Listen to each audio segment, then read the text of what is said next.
mientras tanto estamos haciendo todo lo posible para que los niños tengan su lugar entre nosotros y eso nos alegra un montón, de verdad. A mí me encantan los niños, ahora que va a ser papá más, y una iglesia pues con niños también es una iglesia con futuro.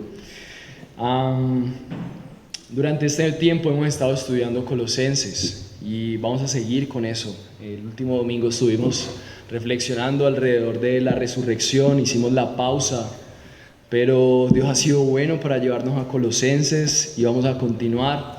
Así que quiero que juntos vayamos a Colosenses. Estamos en el capítulo 1 al menos todavía, pero sabemos que no tenemos afán, que la predicación expositiva va poco a poco y que nuestros corazones expuestos lentamente a lo que Dios quiere hablarnos son transformados.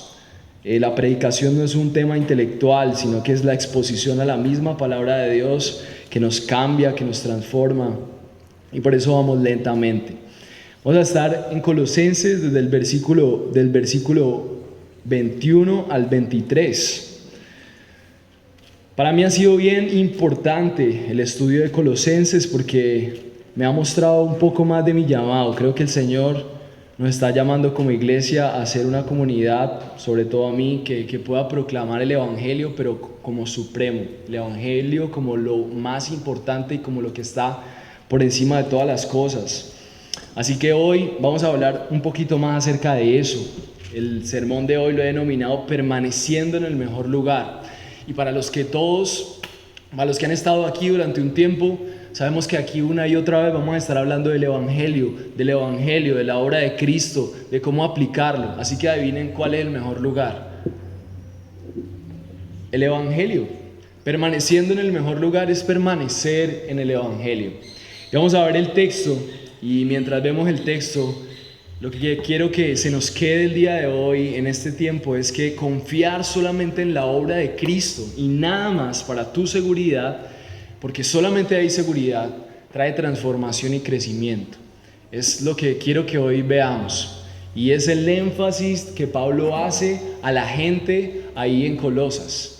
Ellos necesitan recordar que es el Evangelio y nada más lo que ellos necesitan buscar como su seguridad, como su plenitud. Vamos a leer el texto juntos y después de que leemos el texto, la manera en la que escucha un sermón expositivo es con tus ojos puestos en el texto, porque lo único que yo voy a hacer es explicar con otras partes de la Biblia y esta porción lo que ya Dios dijo aquí. Entre menos yo hable, mejor, y entre más podamos exponer lo que Dios ya dijo en su palabra, entonces podemos ser mucho más expuestos al poder de su palabra. Entonces leamos el versículo 21 al 23, dice así: y aunque ustedes antes estaban alejados y eran de ánimo hostil, ocupados en malas obras, sin embargo, ahora Dios los ha reconciliado en Cristo, en su cuerpo de carne, mediante su muerte, a fin de presentarnos santos, sin mancha e irreprensibles delante de Él. Esto Él hará si en verdad permanecen en la fe, bien cimentados y constantes, sin moverse de la esperanza del Evangelio que han oído, que fue proclamado a toda la creación debajo del cielo, del cual yo, Pablo, fui hecho ministro. Esta es la palabra de Dios. Les invito a que oremos para que ella haga lo que tenga que hacer en nosotros. Señor, gracias por esta mañana. Gracias por tu palabra. Gracias por Pablo. Gracias por esos cristianos en Colosas que tuvieron crisis para buscar la seguridad en otras cosas y no en ti, Señor, porque sus miserias nos inspiran hoy. Gracias por nuestras miserias, Señor. Gracias por nuestras caídas, porque nuestros pecados nos recuerdan nuestra dependencia de ti. Pero también te rogamos, Dios, que así como quisiste a través de la vida de Pablo enseñar a los colosenses acerca de la importancia de permanecer en la obra que tú hiciste por nosotros, te rogamos, Señor, te rogamos que nos ayudes a ser cristianos que pueden permanecer fielmente, concentrados, reflexionando, aplicando, pensando en maneras de cómo permanecer en lo que tú ya hiciste por nosotros y disfrutar de cómo tu evangelio da fruto. Permítenos experimentar, te rogamos. Aterriza las verdades del evangelio en nosotros. Urgentemente necesitamos de tu ayuda, de tu revelación.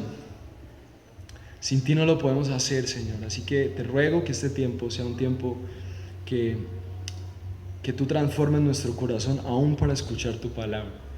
Te pedimos estas cosas porque sabemos que eso es lo que deseas hacer y que son oraciones conforme a tu voluntad.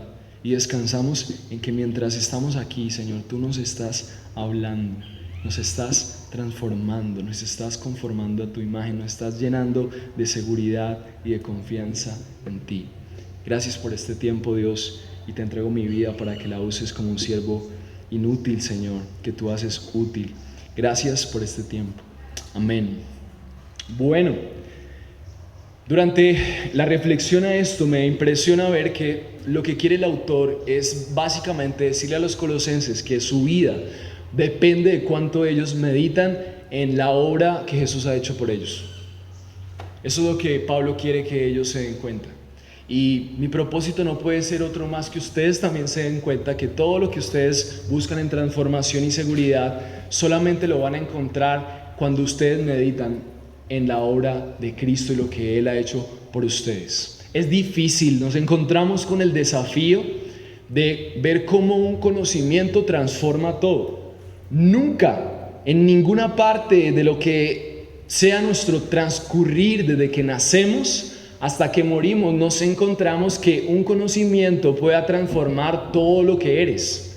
Entonces es difícil para el creyente creer que conocer acerca de algo va a cambiar y va a dar todo lo que su vida necesita. Pero el Evangelio no es cualquier cosa. El Evangelio, como hemos visto, es el mensaje del centro del universo. El Evangelio es Jesús restaurando todas las cosas alrededor de Él. Entonces meditar en Él tiene un poder transformador. Meditar y permanecer en reflexiones acerca de Él en su palabra nos cambia, porque nos recuerda dos cosas: quiénes somos nosotros y quién es Dios para salvarnos de nuestra realidad. Entonces recuerdo una historia en Cracovia. ¿Habían escuchado de Cracovia alguna vez?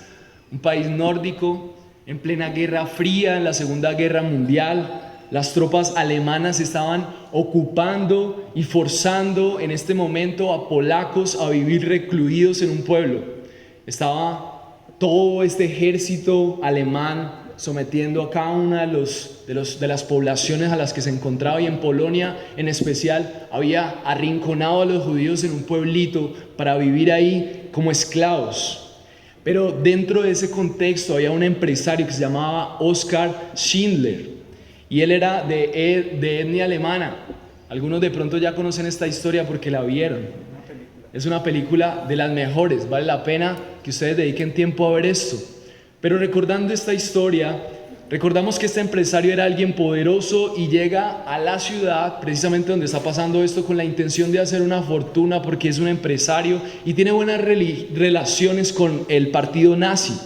Entonces él propone hacer una fábrica de lo que más podía ser productivo en una situación de guerra, y él hace una empresa que produce utensilios baratos para la cocina de un material que estaba de moda, como un antiadherente. Entonces él contrata a un contable judío, y con las relaciones y con todo lo demás él monta a una empresa y se da cuenta que la mejor manera de salir adelante es contratar mano de obra barata, y empieza a contratar a los judíos. Pero un día los nazis en ese momento ordenan la liquidación de ese gueto. Y entonces Schindler es testigo de cómo los nazis son brutales y faltos de misericordia con todo lo que hacen, y eso empieza a impactar su corazón. El contador judío empieza a hacerle ver a él que en sus manos habría la posibilidad de salvar a más personas de ser asesinadas brutalmente. Así que hubo una escena que movió el corazón de Schindler, y es que un alemán, un hombre sádico, una persona brutalmente violenta, empieza a tratar mal a su criada, y en medio de estas escenas él es testigo de cómo la gente es maltratada, y la película es grabada en blanco y negro, pero hay una niña de rojo. Y esa niña le inspira ternura y él pasa viendo cómo la gente es maltratada y cómo la niña está en medio de esa situación. Él sigue su vida y a medida que avanza en la ciudad se encuentra más adelante una pila de gente muerta y entre esa gente muerta estaba la niña vestida de rojo. Cuando sigue avanzando el tiempo, mientras él sigue ambicionando ser rico, algo estaba pasando en su corazón. Y cuando los alemanes empezaron a perder la guerra, recibieron la orden de asesinar a todos los judíos. Entonces, lo que está pasando en el corazón de Schindler, muy por encima de quedar mal, muy aparte de quedar mal con la gente nazi y con lo que estaba pasando en ese momento, él empieza a hacer una coartada para llevarse a los trabajadores a una supuesta nueva fábrica y empieza a generar un plan para llevar a judíos a salvo hacia un lugar en donde ellos puedan salvarse. Schindler se gasta la mayor parte de su fortuna pagando a militares, transportando a personas, usando su empresa para no solamente producir cosas que eran bien para él, sino para producir salvación a más personas. Los guardias de la SS recibieron la orden de matar a todos los trabajadores judíos, pero el empresario disuadió finalmente de llevar a los judíos a otro lugar con la excusa de que iba a montar una empresa de producción de armamento.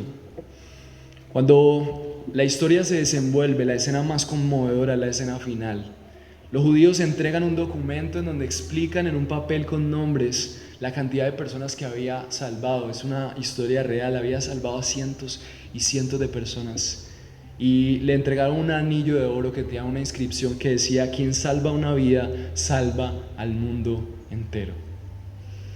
La historia de Schindler me deja entender que estar expuesto a la realidad corrupta de nuestra realidad y nuestro propio corazón es realmente el inicio y la posibilidad de cambiar nuestras ambiciones personales, ambiciones que van mucho más allá de hacernos bien a nosotros mismos.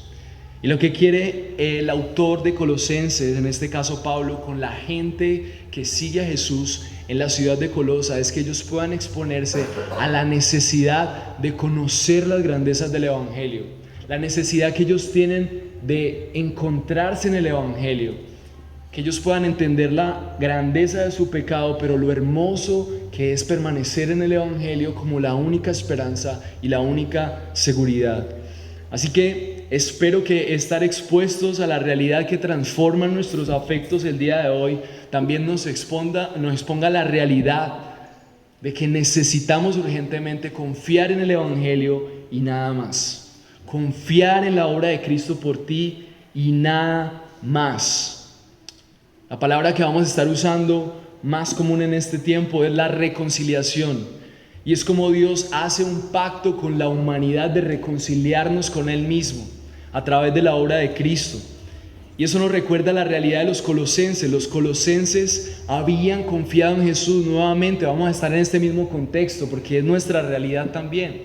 Pero ellos estaban buscando sentirse más completos y confiados en su vida, agregando a la fe en Jesús una espiritualidad muy superficial, una espiritualidad basada solamente en experiencias, basada en diferentes experiencias rituales religiosas. Y por otro lado, también estaban basando su avance y seguridad en lo que ellos podían hacer con sus propias fuerzas, con su moralidad, con su disciplina religiosa.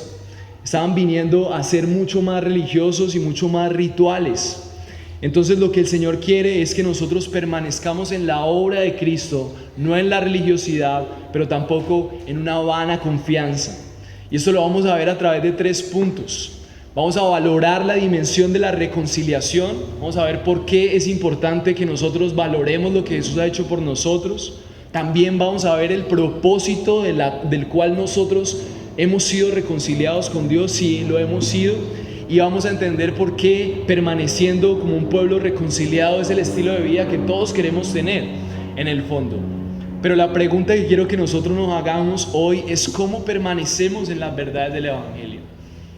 Cómo en medio de todas estas distracciones y en todo lo difícil que puede ser lo que vivimos, permanecemos en lo que Jesús ha hecho por nosotros y además confiamos en lo que Él ha hecho como nuestra respuesta para todas las cosas. Puedes confiar en que lo único que necesitas es el Evangelio. Hoy vamos a preguntarnos no solamente eso, sino por qué deberíamos disfrutar y confiar en esa reconciliación. El primer punto es que nosotros debemos valorar la dimensión de la reconciliación.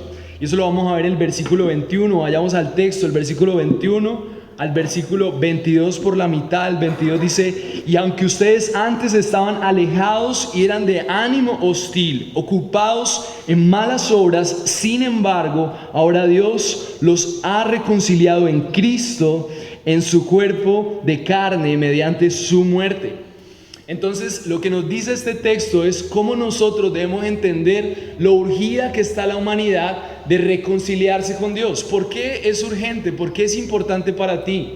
¿Por qué es importante para ti entender el centro de lo que Dios pensó para su pueblo y una reconciliación con Él mismo? ¿Por qué? Mira la primera palabra que describe a las personas que no están reconciliadas con Dios. Dice: y aunque ustedes antes estaban alejados. La palabra alejados, lo que quiere decir en el griego, es una persona que está no partícipe de algo, que se siente extraño. Y una palabra muy literal que traduce esa palabra puede decir alienado. Es una persona que está en total desconexión de eso a lo cual debería estar conectado. Entonces, lo que está diciendo aquí Pablo es que la realidad de los colosenses es que ellos estaban alienados. Ellos estaban totalmente alejados, no lo podían comprender. Eran personas que ni siquiera estaban apercibidos de que existía un Dios al cual deberíamos someternos. No conocían su amor, no entendían nada. Una persona alienada es una persona que no puede entender, no puede percibir, no puede comprender. Y otra característica que hay aquí, aparte de esa, está más adelante, dice: y eran de ánimo hostil. Y esa palabra de ánimo hostil es la segunda característica producto de que tú no entiendes las cosas de Dios. Porque cuando tú no entiendes las cosas de Dios, entonces lo que dice el texto es que el ánimo, la palabra que quiere decir ánimo, lo que quiere decir ánimo es una forma de pensar, lo que direcciona tu vida. Entonces, una persona que no entiende las cosas de Dios es una persona que está direccionada por todo menos Dios. Entonces, su forma de comportarse es hostil contra Dios. No solamente está caminando por la vida como que tratando de ser una buena persona y tratando de hacer lo mejor con su vida. No, una persona que no entiende las cosas de Dios, cualquiera que sea su plan, así sea ser un buen empresario, así sea ser un buen emprendedor, un buen hijo, si esa persona no entiende las cosas de Dios y no está viviendo a su favor, todo lo que hace es hostil contra Dios. Y eso lo vamos a entender. Ocupados en malas obras. ¿Qué son malas obras? Las malas obras no solamente son matar, las malas obras no solamente son mentir, engañar, asesinar. Las malas obras son todas las obras que no son buenas. ¿Se acuerda cuando le preguntaron a Jesús: maestro bueno? Y Jesús, ¿qué respondió? Solamente hay uno bueno. Y es porque Él quería hacer énfasis de que solamente hay una fuente de la bondad. Tú puedes ser la mejor persona, ayudar a los pobres, ser bondadoso, misericordioso, pero si todas esas cosas no provienen de Dios, son malas obras. Porque son cosas que no están siendo inspiradas por Dios mismo, y aún haciendo una buena obra tú vas a decir: qué bueno que soy yo, ayudando a los pobres. Y entonces, haciendo cosas buenas, te llenas de orgullo. Entonces el texto dice que los colosenses eran personas que estaban alienados, toda su vida era en contra de los propósitos de Dios y su vida estaba ocupada en malas obras. Eso nos recuerda a una de las doctrinas que es central en nuestra declaración de fe, en las cosas que creemos, y es la depravación total. Todo ser humano no nace bueno.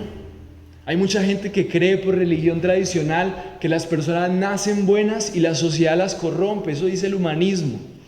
Pero eso no es lo que dice la Biblia. La palabra de Dios dice que todos hemos pecado y todos estamos destituidos de la gloria de Dios. Lo que quiere decir eso es que nosotros nacemos malos, nosotros nacemos pecadores, nosotros nacemos depravados, corrompidos, nosotros nacemos amando las cosas que Dios no ama. Y lo que quiere Pablo es recordar eso. Muy bien lo dice Efesios 2:15, aun cuando estábamos muertos en nuestros delitos, Dios nos dio vida juntamente con Cristo. Por gracia ustedes han sido salvados. Entonces, en este punto, cuando estamos recordando que necesitamos valorar la dimensión de la reconciliación, es que nosotros necesitamos entender lo duro, lo difícil, lo complicado, lo oscuro, lo tenebroso de estar alienados y ir en contra de Dios. Efesios dice que estábamos muertos. Siempre quiero insistir en eso. Nosotros no estamos vivos por respirar, por comer, por trabajar. Nosotros estamos vivos cuando estamos vivos en Dios, cuando Él es el que vive en nosotros. Y hay mucha gente en las ciudades haciendo muchas cosas, pero está muerta. Está muerta. Y eso es lo que está recordando Pablo a los colosenses. Miren, ustedes antes estaban alejados, eran de ánimo hostil. Estaban bajo esa conclusión a la que llegan muchos teólogos, la depravación total. Lo que quiere decir es que el ser humano está tan depravado que no puede hacer nada por buscar a Dios. Simplemente no lo entiende, simplemente no lo puede comprender. Y por lo tanto es de ánimo hostil. Nuestro gran problema con Dios no es que nosotros no seamos mejores personas. Nuestro gran problema con Dios es que nosotros no queremos caminar por sus caminos. No queremos. Todos los días yo les cuento a ustedes, me levanto en una lucha, en sentimientos en contra de lo que Dios quiere. Dios dice, haz esto y yo no quiero y tengo que pensar, reflexionar. Pero aunque soy nacido de nuevo, tengo esa lucha. Ahora imagínense los que no han sido buscados por Dios. Están sin entender, por eso pecan, por eso hacen daño. De ánimo hostil, todo lo que hacen es en contra, ocupados en cosas malas, en malas obras. Y la gente no se da cuenta que mientras desarrolla su vida, ese estilo de vida, aunque parece que es admirado por muchos de esas personas que están ocupados en malas obras, tal vez son los más admirados de tu barrio, tal vez son los que tienen más dinero, tal vez sea la gente más inteligente. Pero lo que no debemos olvidar es que esa vida en contra del rey tiene una consecuencia. Desde el principio Dios se ha mostrado como un rey que bendice a su pueblo, pero aquellos que están en contra de su reino también van a recibir las consecuencias de un rey justo que castiga a sus enemigos. Y lo dice muy bien Ezequiel 28, dice, pero se rebelaron contra mí y no quisieron escucharme. No arrojaron las cosas detestables que les atraían y abandonaron los ídolos de Egipto. Entonces decidí derramar mi furor sobre ellos para desahogar contra ellos mi ira en medio de la tierra de Egipto. Esas son las palabras de Dios. Y no son las palabras a cualquiera, son las palabras aún a su pueblo, que sabiendo que ellos eran el pueblo de Dios, atesoraban en ellos hay idolatrías y costumbres que a Dios no le agrada. Esa parte de la historia de Dios no nos la cuentan. Dios solamente es amor, y si me equivoco, siempre tiene misericordia, siempre tiene paciencia. Eso es verdad, pero la misericordia y la paciencia pueden manifestarse de otras maneras, en donde Dios permite que tú recibas la consecuencia de tu pecado. Entonces, ¿por qué es tan importante valorar la reconciliación? Porque tal vez tenemos un Dios que nos corrige, pero el nivel máximo de condenación a un pueblo que va en contra de él es el infierno, es una vida sin conocer el amor de Dios. Y los que ponen su confianza en Jesús no tienen ese destino porque son buenos, no, por gracia. Porque el texto lo dice, el versículo 21, ustedes estaban ocupados y eran de ánimo hostil, sin embargo ahora Dios los reconcilió. Ellos no, Dios los reconcilió a través de Cristo. Cristo reconcilia a las personas con Él mismo. Su obra hace que nosotros estemos en paz. Y la palabra clave aquí más adelante es esa reconciliación. ¿Por qué es tan importante valorar la reconciliación? Vamos a ver qué significa la reconciliación. Pero hasta aquí quiero que te pienses. Dios quiere que permanezcas, que disfrutes de las verdades de lo que Jesús hizo por ti. Dios quiere que tú seas su pueblo y derramar el amor sobre ti y su familia y tu familia. Dios quiere que disfrutes de eso. Pero tú primero tienes que entender lo valioso de estar reconciliado. Pero para poder disfrutar de lo valioso que estás reconciliado, también tienes que darte cuenta de lo oscura que es tu vida si tú no estás caminando como un pueblo que está en paz con Dios. ¿Dónde puede terminar tu vida? ¿Dónde puede terminar tu matrimonio? ¿Dónde puede terminar tu esfuerzo laboral? Y este también puede ser un día de arrepentimiento, y algo que quiero que pienses y que nos ayuda muchísimo. Y así como los colosenses estaban buscando su seguridad en espiritualidades que complementaran el evangelio, quiero preguntarte, tú estás aquí porque confías y porque crees en Jesús, pero ¿dónde estás buscando tu seguridad? ¿Qué es lo que te hace sentir más seguro? ¿Qué es lo que te hace experimentar, ahora estoy tranquilo? El dinero, el estatus, tu avance, tu paz.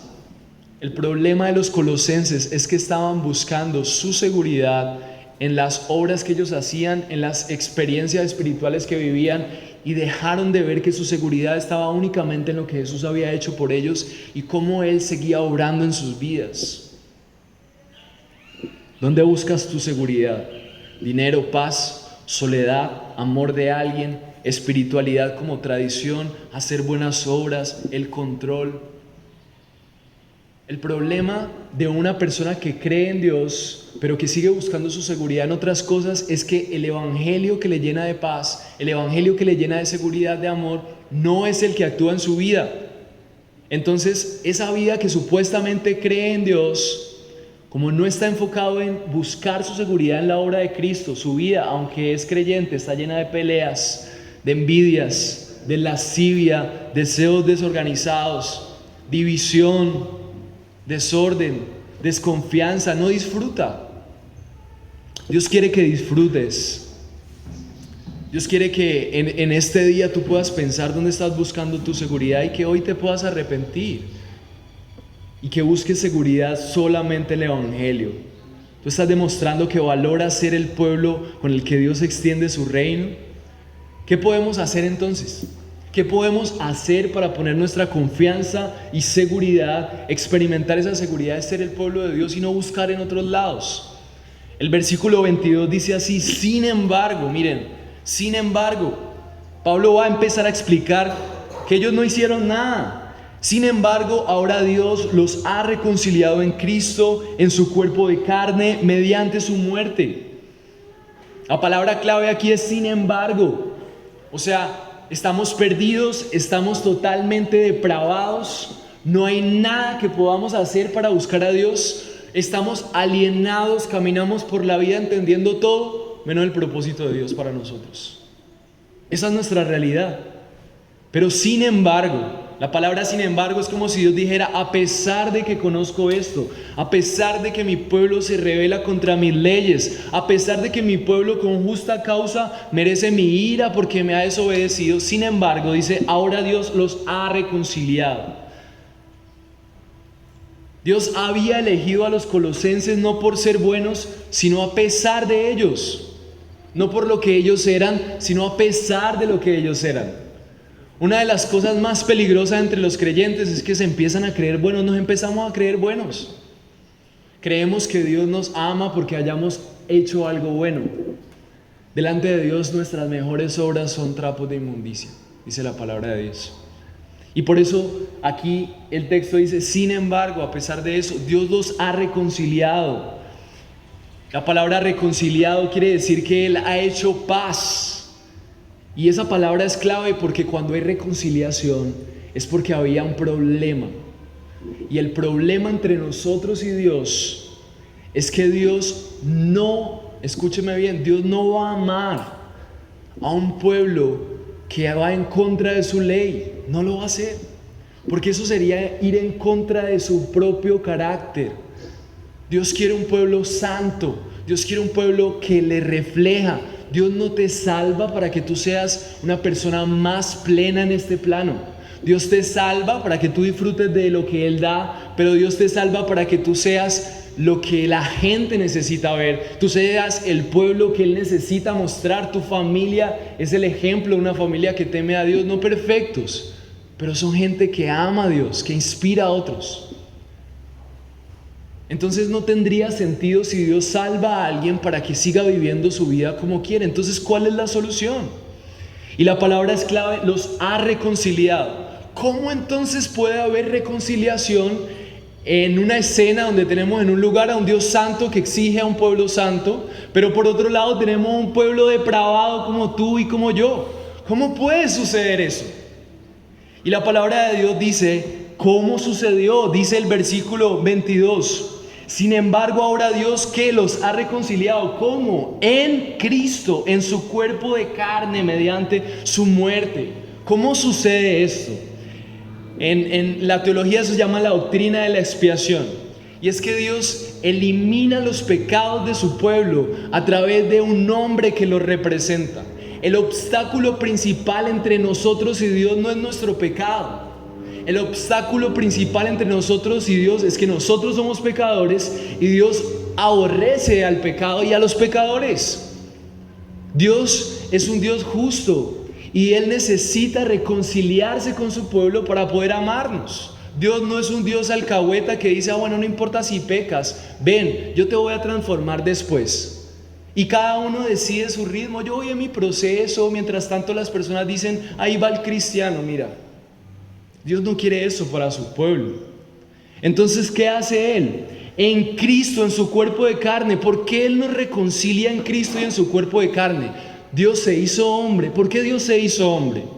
Porque nosotros necesitábamos ser reemplazados delante de Dios. Necesitábamos un humano que hiciera una reconciliación, porque ningún humano podía representarnos. Jesús se hizo hombre y en su cuerpo de carne, como el tuyo y como el mío, Él fue a recibir la condena que tú merecías.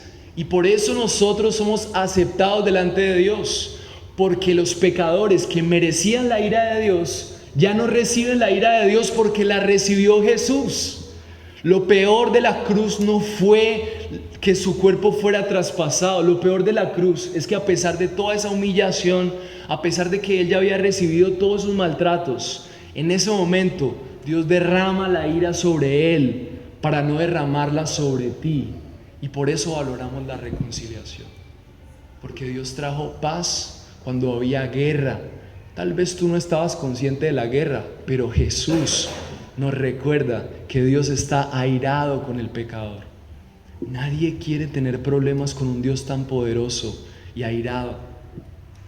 ¿Por qué la ira de Dios no se derrama sobre la gente que camina en la calle ofendiendo? ¿Saben por qué? Porque Dios es lleno de gracia y misericordia, y Él está reteniendo su ira santa para el día del juicio. Y por eso cantamos: mientras podamos decir hoy, porque algún día no habrá mañana.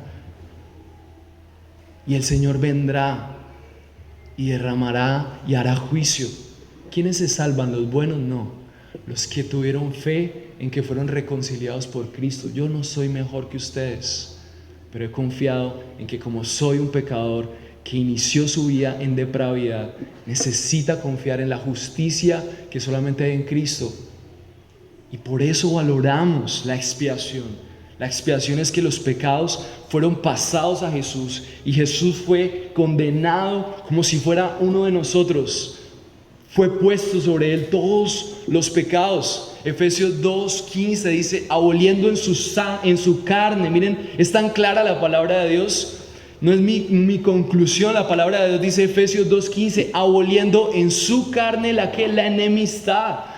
En su carne, al recibir el castigo, Él elimina la barrera más importante entre el humano y Dios. Y es un Dios molesto con la gente porque no le agrada cómo viven. Pero Jesús viene y muere por nosotros. Efesios 2:15, aboliendo en su carne la enemistad, la ley de los mandamientos expresados en ordenanzas, para crear en sí mismo de los dos un nuevo hombre, establecido así la paz, para reconciliar a Dios, a los dos en un cuerpo por medio de la cruz, habiendo dado muerte en ella a la enemistad. Es como si Jesús en una mano tuviera la santidad de Dios y en otra mano tuviera un pueblo depravado que no quiere hacer su voluntad, y mientras moría y su sangre estaba siendo derramada, cada mano conectaba al pueblo pecador con el Dios santo, porque Él les representa. Y necesitamos valorar esa reconciliación. Cuando tú valoras la reconciliación, tú te sientes tan pecador, pero al mismo tiempo te sientes tan amado, que tú dices, yo tengo que vivir en este regalo. Y por eso es importante empezar entendiendo que la reconciliación es un tesoro mejor, invaluable que cualquier otra cosa. Romanos 5:10 dice, porque siendo enemigos, la palabra de Dios no habla de los pecadores como gente que se equivoca, son los enemigos de Dios, es la etiqueta. Todos nacemos enemigos de Dios. Romanos 5:10, porque siendo enemigos de Dios fuimos reconciliados con Dios. ¿Por qué? Por la muerte de su Hijo. ¿Por qué la muerte de Jesús nos reconcilia? Porque Él recibió la muerte que tú y yo merecíamos. Y después de eso, el cielo se abre para ti. Estando reconciliados seremos salvos por su vida, por fe. Imagínense, solo por fe, por confiar en eso, pasamos de ser enemigos a ser su pueblo amado. Dios está delante de nosotros, nos respalda, nos ama, nos cuida, nos provee. Por gracia, no tenemos que hacer nada. Entonces la reconciliación es lo más valioso. Porque no importa cuánto te esfuerces en tu trabajo, solamente el Señor tiene el control de tu futuro. Y si eres reconciliado, tú no estás estresado, pues si te ascienden o te echan o si está muy fuerte el trabajo, tú estás confiado en que tú eres el pueblo de Dios. Y por gracia, yo no fui salvo por una obra, yo no puedo hacer una obra para garantizar mi futuro. Mi futuro está asegurado porque soy el pueblo de Dios por gracia. Es increíble. Entonces la reconciliación la valoro. La bendición sacerdotal, la han escuchado, Números 6, 25 al 27, dice que Dios te mire con agrado, te muestre su bondad, que Dios te mire con agrado y te llene de paz. Cuando los sacerdotes pronunciaban esa bendición, decía el Señor, yo haré que se haga realidad. Esta oración era como una previa de lo que iba a pasar con todos aquellos que confiaran en Jesús. Todos los que confían en Jesús no por buenos, Dios los mira con agrado a pesar de sus pecados. Dios los mira con misericordia, les bendice, les llena de paz, está con ellos. Ahora quiero preguntarte, ¿puedes ver la grandeza de ser un pueblo reconciliado? Si tú no puedes verla, tú no vas a buscar a Dios cada mañana. Porque es lo mismo ser un pueblo reconciliado que levantarte, iniciar tu trabajo y simplemente tú ser el que reconcilia la economía personal, el que enfrenta la vida. Si tú no buscas a Dios cada mañana, si no le amas, si no amas su palabra, es porque todavía estás alienado ahí. Tal vez ya has creído, pero necesitas conocer más de la obra de Cristo como tu seguridad. Tu seguridad no son estos valores variables. Puedes ver la gran misericordia que Dios ha tenido. Puedes ver ese carácter misericordioso para contigo. Puedes ver lo que Dios te habla acerca del arrepentimiento. Estás viendo en este momento cómo Dios te está hablando que necesitas tener una vida que valora la reconciliación. ¿Estás seguro de que no eres un enemigo de Dios? ¿Estás seguro? Podemos estar seguros, Pablo ahorita nos va a enseñar por la manera en la que permanecemos en el Evangelio. Tu vida se caracteriza por eso. Tal vez hoy te estás dando cuenta que tú crees en Dios, pero que todavía sigues siendo un enemigo de Dios. ¿Es posible eso? Claro. Los demonios creen y tiemblan. Ellos creen en Dios, pero ellos no son el pueblo de Dios y nunca disfrutarán de la bendición sacerdotal. Dios no los mira con agrado, están condenados. Dios no les mira con misericordia. Hay guerra entre ellos y Dios. ¿Puedes experimentarlo? Ahora, y si has creído y si te sientes pueblo de Dios, ¿tu confianza está puesta en que eres el pueblo de Dios? ¿Estás permaneciendo? Es una buena pregunta. Y quiero que nos hagamos otra. ¿Cómo podríamos entonces disfrutar de ser el pueblo de Dios? Ya entendimos que deberíamos valorarlo. Ahora la pregunta es ¿cómo? Y lo primero es que necesitamos entender el propósito de esa reconciliación. Volvamos otra vez al versículo 22, dice que Cristo mediante su carne nos reconcilió, mediante su muerte. Y miren lo que dice el versículo 22 después de la coma, dice a fin de presentarnos santos sin mancha e irreprensibles delante de Él. ¿Qué quiere decir eso? ¿Por qué Dios nos reconcilia con Él mismo? ¿Para qué? para que vivamos vidas más plenas, para que vivamos bendecidos y en victoria. ¿Para qué Dios nos reconcilia? Cuidado con la teología de la prosperidad, porque cuando en el púlpito nos enseñan que Dios nos busca para darnos más dinero, entonces estamos trayendo todo el centro de la obra salvadora a nosotros. Dios es bueno y nos da lo que necesitamos, pero si buscamos a Dios por conveniencia, estamos buscando a un Dios que no es el Dios bíblico, porque miren lo que dice: ¿para qué Dios nos reconcilia? A fin de presentarnos santos, sin mancha e irreprensibles delante de Él. ¿Cómo Dios puede reconciliarnos para presentarnos santos y sin mancha? ¿Cómo podemos ser ese pueblo en el que Dios se deleita? Dios resuelve el problema, pero no solamente para resolver el problema, sino para mostrar en ese pueblo su deleite.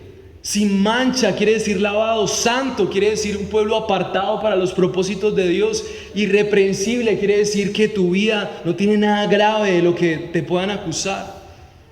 No hay nada que dé más gloria a Dios que una creación que pueden elegir entre lo bueno y lo malo, y aunque lo malo es deleitoso, se abstiene para agradar al Dios que le ha reconciliado, que es su seguridad, que es su plenitud. Eso es lo que da más gloria a Dios, que fuimos creados con la capacidad de decidir, pero aun cuando le conocimos nos alejamos de Él, pero su obra y su amor por nosotros hace que le elijamos, y eso le glorifica, le representamos. Disfrutamos de ser ese pueblo reconciliado, y Él empieza a extender su reino con su pueblo. Su gloria resplandece más grande a través de ellos. Dios decidió que los hombres reconciliados fueran el instrumento que Dios usa para mostrar su gloria. Y esto tiene dimensiones cósmicas. No solamente es lo que vemos aquí en Cali. Nuestro Señor decide hacer el centro del universo el amor que Él tiene por su pueblo. Y es tan importante la historia entre nosotros y Dios, que la historia termina en una boda entre el Salvador y su pueblo. La novia es la iglesia, y al final hay una celebración y la historia inicia nuevamente en una nueva realidad. Lo que lidera el transcurrir de la creación y de todo lo que existe es el amor de Dios por su pueblo, y el amor de Dios por Él mismo, mostrando su gloria a través del amor que le representa esa relación con su pueblo. Miren lo que dice Apocalipsis, una de las escenas finales de la película. Dice Apocalipsis 22:1: luego el ángel me mostró un río de aguas que dan vida eterna. Ese río salía del trono de Dios. Es una imagen del Apocalipsis, una imagen de Dios, de lo que Él hará. Dice, y ese río salía del trono de Dios. Imagínense un trono del que fluye un río, y era claro como el cristal. Y sus aguas pasaban por en medio de la calle, de la principal de la ciudad. En cada orilla del río habían árboles que daban fruto una vez al mes, o sea, 12 veces al año. Nuevas ciudades. Sus frutos dan vida eterna, y sus hojas sirven para sanar las enfermedades de todo el mundo.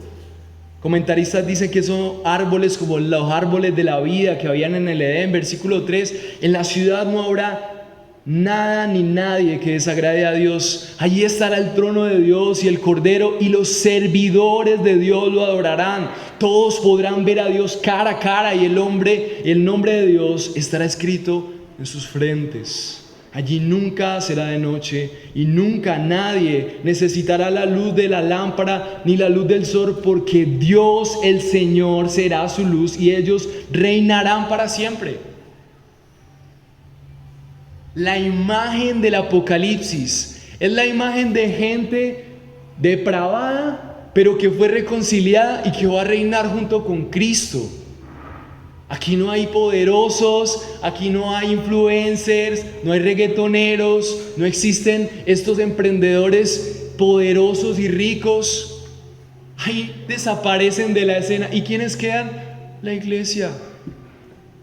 Gente débil, pero que es poderosa porque el Rey le reconcilió con Él mismo, y por gracia le dijo: quiero reinar contigo, mi poder lo voy a compartir contigo, y vamos a sanar a todas las naciones, y vamos a establecer mi reino en todo lugar.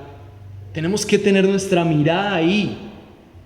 Ahí nuestro corazón está siendo transformado. Mientras llega ese día, nuestro amor por esa reconciliación tan grande, el amor por nuestro Rey debe crecer. Porque como esa escena todavía no la vemos, tenemos que estar enfocados en el principio de esa escena.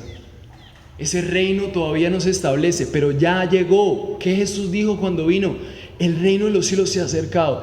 El primer ladrillo de esa realidad de Apocalipsis la puso Jesús cuando se levantó de la muerte y mostró que Él fue el primer ciudadano de una ciudad de gente que nunca moriría. Todos los creyentes aún muertos van a ser resucitados y van a ser levantados para reinar con Cristo. Eso es lo que creemos. Nosotros no creemos en un Dios que simplemente nos ayuda para tener más dinero aquí. Eso es tonto a comparación de la realidad del futuro reinando con Cristo. Nadie va a estar pensando en la plata ni en las apariencias. Todo el mundo va a estar pensando que el mundo gira en torno al Rey, porque ahí sí hay felicidad, ahí hay plenitud. Y tú estás en esa lucha, necesitas ganar la batalla entre la realidad terrenal y la realidad de permanecer en el Evangelio para garantizar ese futuro con Él. Entonces, ¿qué tiene eso en la práctica? Eso nos lleva a vivir una vida para Él en este estado intermedio mientras Él regresa. Seguridad trabajando para extender su reino en el trabajo, amando y sirviendo y llevando a otros a reconciliarse con Dios, porque esta vida tiene en el centro la reconciliación de Dios con la humanidad. Tenemos seguridad de ir a la iglesia porque ahí se nos está predicando el centro, el evangelio, sirviendo y amando y llevando a otros a reconciliarse con Dios, porque entre ustedes hay gente que es enemiga de Dios. Es muy probable. Venir a la iglesia no garantiza estar bien con Dios. Y ustedes necesitan evaluar eso. Aún en la iglesia, tú puedes ser el instrumento para que una persona ya no sea un enemigo. Mira, tu vida no está reflejando que tú eres un pueblo de Dios. Y no miramos a la gente por obra, hermanos, no nos confundamos. Pero una vida que no está reflejando en ninguna área, que no hay necesidad de cambio, que no queremos agradar a Dios, no importa cuántas buenas obras hagas. Puedes ser una persona visiblemente buena, pero tú puedes decir que tu vida refleja cuánto amas a Dios. Mira cuánto tiempo pasas con Él. Necesitamos tener seguridad de eso. Y los que creemos, tenemos seguridad de tener familia. Es que hoy en día hay mucha violencia. ¿Para qué tener hijos? Tenemos familias. Porque tener familia es la garantía de que seguimos instruyendo a nuevos humanos para ir hacia esa escena en donde familias son el instrumento de la extensión del reino de Dios. La seguridad de que Dios ama a su pueblo y su pueblo está seguro en su amor debe ser el centro de tu vida. La seguridad de que Dios ama a su pueblo y su pueblo está en el centro de su amor debe ser el centro de tu vida. La gloria de Dios nos involucra en la reconciliación para su máxima gloria futura. Y tú tienes que estar comprometido con eso. Dios quiere que disfrutes de eso. ¿Y cómo sucede eso? ¿Cómo sucede? ¿Cómo es eso que Dios nos presenta? Eso me recuerda a la historia de Jesús cuando fue presentado en el templo. Esto está en Lucas 2:22. Dice que cuando se acercaba el día de la purificación, según la ley de Moisés, trajeron a Jerusalén a Jesús para presentarlo. Y hacían rituales para que Él pudiera ser representado como una persona delante de Dios dispuesta para Él. Pero todos estos rituales solamente eran una pequeña señal de cómo Dios nos iba a presentar delante de Él como puros y sin mancha. Hebreos 6:13 dice: pues cuando Dios hizo la promesa a Abraham, no pudiendo jurar por un mayor, juró por Él mismo, diciendo: ciertamente te bendeciré y ciertamente te multiplicaré. Dios prometió a un hombre hace miles de años que bendeciría a un pueblo. No le dijo cómo, le dijo que era por su descendencia. Dios estaba hablando de Jesús. Entonces, ¿cómo Dios te presenta a ti puro y sin mancha? Esforzándote cada mañana, tengo que disciplinarme más, buscar más la Biblia. Sí, eso es verdad. Pero todo eso tiene que partir de que no empieza por tus fuerzas. Todo esto parte de que Dios hizo un pacto de gracia con su pueblo y se juró a Él mismo que iba a salvar a unas personas para mostrar su gloria a través de ellos. ¿Cómo lo hizo? A través de Cristo. Y Él hizo un pacto con Él mismo. Dice Hebreos 6:13, dice: Como no podía jurar por uno mayor, juró por él mismo. Génesis 15:18 dice que Dios le dijo a Abraham, Abraham le preguntó a Dios, ¿cómo puedo saber que voy a poseer esta bendición? Abraham tenía las mismas preguntas que nosotros. Señor, ¿cómo tengo la seguridad de que si me va a dejar una esposa? ¿Cómo tengo la seguridad de que si me va a dejar un esposo? ¿Cómo tengo la seguridad de que si confío más en el evangelio, entonces mi vida en realidad va a tener más resultados que si me enfoco solamente en conseguir plata? ¿Cómo hago? Abraham le preguntó eso a Dios. Oh Señor, ¿cómo puedo saber que poseeré esta bendición? Y el Señor le respondió, tráeme una novilla de 3 años, una cabra de 3 años, un carnero de 3 años, una tórtola y un pichón. Y Abraham trajo todo esto. Comúnmente en esa época, la gente hacía pactos de su vida para cumplir su palabra. Y como Dios sabía que Abraham sabía cómo se hacían los pactos, Él le quiso hacer un gráfico. No es que ustedes tengan que tener pichones, ni cabras, nada de eso. No los espero con todos esos animales dentro de 8 días. Dios le quería mostrar a Abraham que esa bendición no iba a depender de él. Dios le quería mostrar a Abraham que él y su propia palabra iban a estar comprometidos con él, no porque él fuera bueno, sino porque él quiso. Eso se llama el beneplácito de Dios. Y la gente partía los animales como un sacrificio y pasaba por el medio. Y decía, como he pasado, me comprometo en este pacto que hicimos aquí. El versículo 17 del capítulo 15 dice, y sucedió que cuando el sol se había puesto, hubo densas tinieblas y apareció un horno humeante y una antorcha de fuego que pasó por entre las mitades de los animales. O sea, Dios le estaba respondiendo a Abraham, yo voy a bendecirte porque yo voy a hacer un compromiso conmigo, yo voy a hacer un pacto para bendecirte conmigo mismo. Los pactos se hacen entre 2 personas, pero Dios sabía que Él no podía hacer un pacto con Abraham. ¿Por qué? Porque Abraham no iba a cumplir. Dios sabe que tú no vas a cumplir. Dios sabe. Entonces Él hizo un pacto con Él mismo. Con su propia gloria se comprometió. Se comprometió con su reino extendiéndose y con un fin garantizado. Dios no puede garantizar el futuro si Él no tiene el control del presente. Dios tiene el control de cada detalle. Él no puede escribir el Apocalipsis si Él no tiene el control de lo que va a hacer en tu vida. Entonces, ¿cómo nos presentamos puros y sin mancha conociendo la obra de Cristo? La obra de Cristo es la muestra de ese pacto que Dios hizo con el hombre. Lo que estaba haciendo Dios con esos animales partidos, lo hizo con su Hijo. Y Jesús fue partido como muestra de que Dios cumple el compromiso que Él hizo con Él mismo de salvar a un pueblo para bendecirle y mostrar su gloria. Y si eso no es suficiente para ti, entonces no vas a tener más. Santo, sin mancha, irreprensible, delante de Él, Dios quiere que disfrutes de ser el pueblo reconciliado por gracia. Es inmerecido. Pagó por nuestros pecados con el propósito de algo más grande. Una doctrina que me encanta se llama la perseverancia de los santos. Dios va a hacer que tu vida sea perseverante. Me gusta más la palabra que usan otros autores, dice la preservación de los santos. Dios elige un pueblo para Él y hace que ellos perseveren y les preserva. Dios te ha llamado para propósitos que van más allá de lo que puedes imaginar.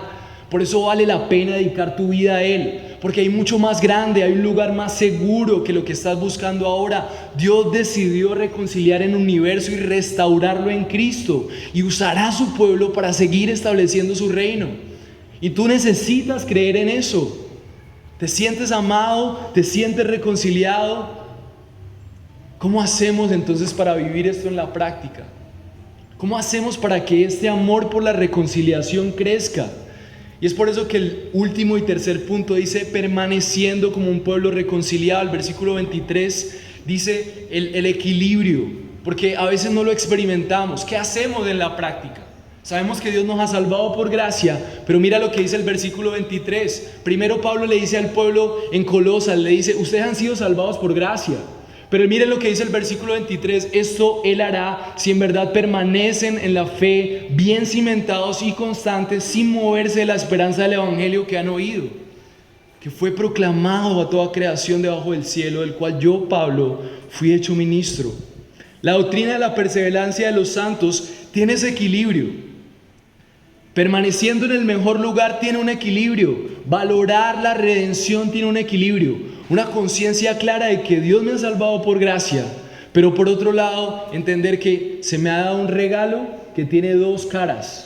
Una, abrazo el amor de Dios por gracia, y otra, recibo una invitación para tener el poder a través de Cristo de hacer las cosas que Dios quiere que haga. Hebreos 13:1 dice: por tanto, hermanos, siendo partícipes de un llamamiento celestial, consideren a Jesús.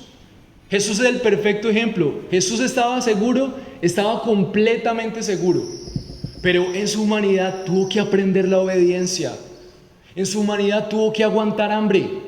En su humanidad tuvo que obedecer. En su humanidad nos mostró que en medio de la dificultad tenía que orar más. Y era Dios, pero en su humanidad tuvo que proclamar a otros para recordarse a sí mismo cuál era su misión: proclamar del reino. En su humanidad él entendió que él era hijo, pero también estaba recibiendo una invitación increíble, y es hacer parte de la proclamación del reino. Y es ahí donde en Hebreos dice: por lo cual, como dice el Espíritu Santo, si oís hoy su voz, no endurezcan sus corazones como en el día de la provocación, como en el día de la prueba en el desierto. El autor de Hebreos quiere recordarle a su iglesia que son amados, pero que tienen que ser coherentes con eso, porque no hay nada que ofenda más a Dios que haber hecho un pacto en Él mismo, partir a su Hijo por nosotros, y que nosotros solamente atesoremos su amor, pero hagamos una vida como nos parece. Dios no va a hacer eso así. Entonces Dios va a garantizar tu proceso, pero lo va a garantizar a través de cómo tú sacas tiempo para buscarle, a través de cómo tú compartes a otros, no porque eso te salve, sino porque Dios quiso que a través de tu decisión por Él en cada día Él se glorifique.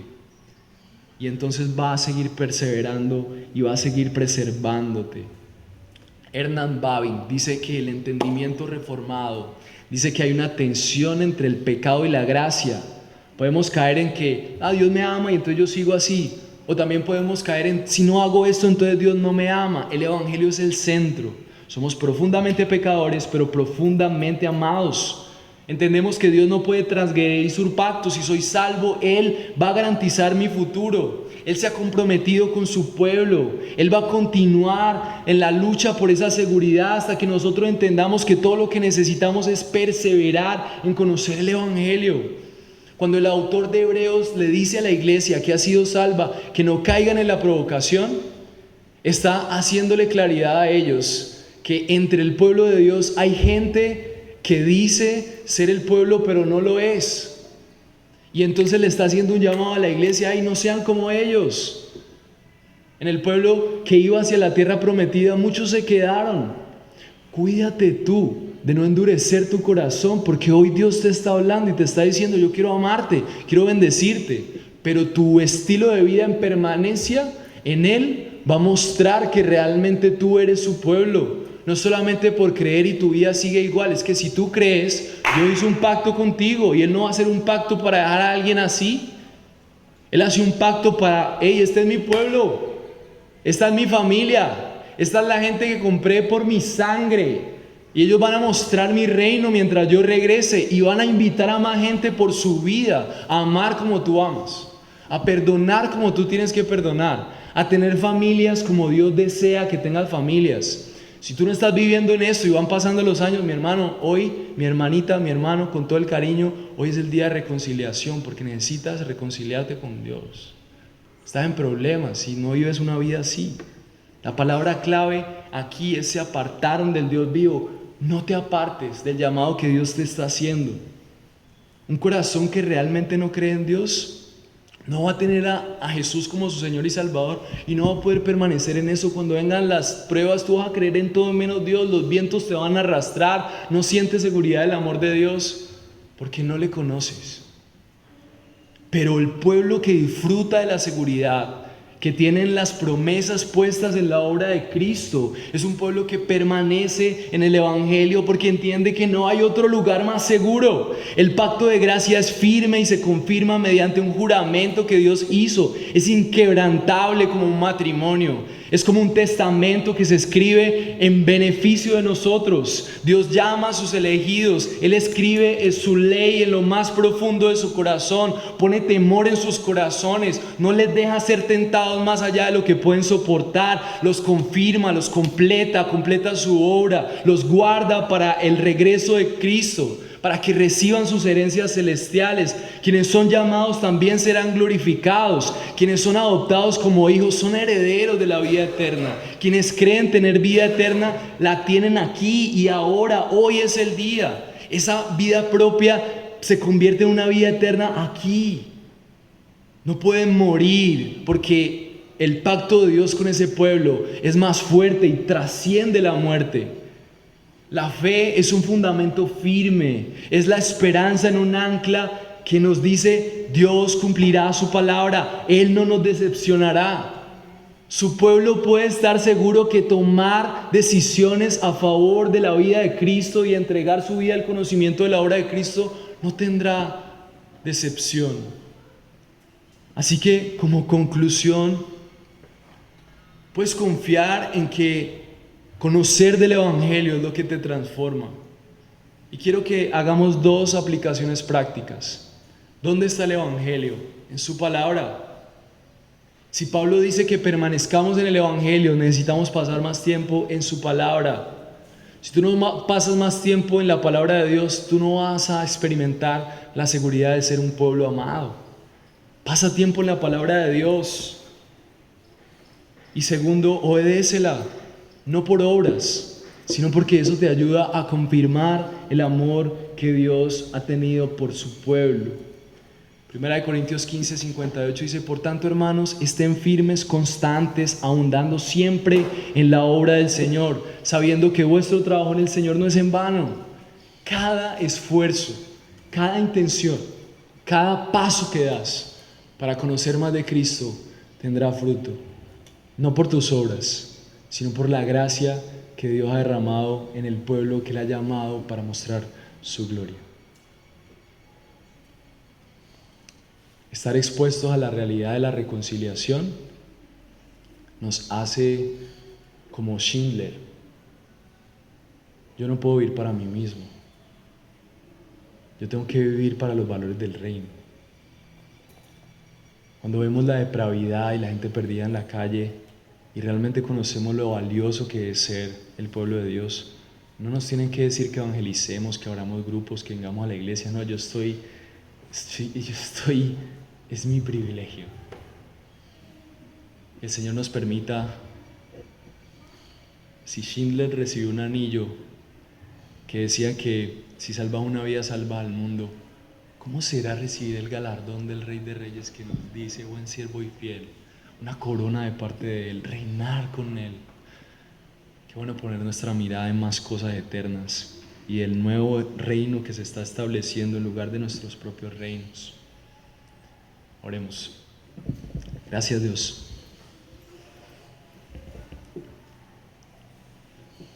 Señor, gracias, porque tu palabra siempre nos confronta con nuestra realidad.